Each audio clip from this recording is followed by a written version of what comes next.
Hi there, thanks for joining us. In this Repricer.com video, we're going to show you how you can take your prices from Amazon and pass them over to Shopify, Walmart, or even eBay. We'll achieve this using Repricer's Multichannel Replicator feature. Without any further ado, let's get started. Just go to Multichannel on the side of your screen. In order to get started with Multichannel, we need to first create a replicator. The replicator is what passes your prices from Amazon over to your web store or eBay. Let's create a replicator now. Click Add Replicator. When setting up a replicator, we need to start with the basics. Give it a name that's easy and recognizable. We then need to determine our variance. This is the price difference between Amazon and the store we're sending it to. In this case, we'll have it 5 cents cheaper on our web store. But you can set it to be whatever you want and even set it to be a percentage difference if you prefer. Next, we need to determine what our source and destination channels are. Our source channel can be any Amazon channel that we've linked to our account, while the destination channel is the channel we want to send our prices to. If you haven't yet added a destination channel that can be used, you can do that on the channel screen. Finally, we have our auto link option. Auto-link allows us to automatically match your SKUs between the two channels. So if you have SKU 123 on your source marketplace, it'll automatically match up to SKU 123 on your destination. With all that set, click Next to continue our setup. And here we have our link review page. What this page allows you to do is to manually link any source and destination SKUs together that might not have matched automatically.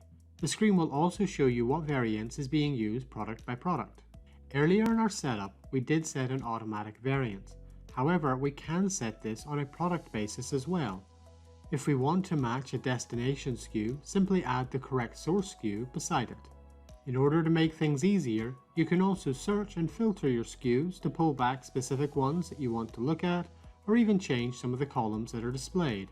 You can also use the Remove Price Variance button to set all products back to the default variance. Now, if you have a large number of products, doing them all on this screen could get a bit tedious. So what we'd recommend is downloading a CSV and linking your products there. Select the CSV option and then choose to download a template.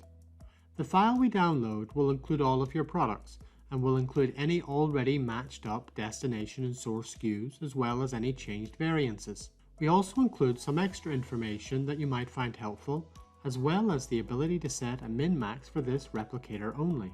Don't worry about leaving this blank. If you do, we'll automatically use the source channel's min-max instead. At this point, all you need to do is change whatever values you want, be that adding in source SKUs or changing the variance. Once you've made your desired changes, simply save your file and then re-import it back into Repricer. With that imported, you're ready to move on and save your replicator. Just choose Save Replicator. Once it's saved, it will automatically trigger whenever a price is changed on your source marketplace. We'll then pass this over to your destination marketplace periodically. When setting up your replicators, you can use the same source as many times as you like. However, each destination can only have the one. If you are using eBay repricing, we would normally recommend not using the eBay replicator at the same time. And the multi-channel replicator is just one more powerful feature you can access with Repricer.com. Why not take a look at a few more on our various other YouTube videos here on the channel? If you need help with anything, do get in touch with the support team. They'll be happy to help. If you haven't started your trial yet, we offer one free for 14 days, no credit card required. Or get in touch to book a demo. Thanks for joining me today and have a great day.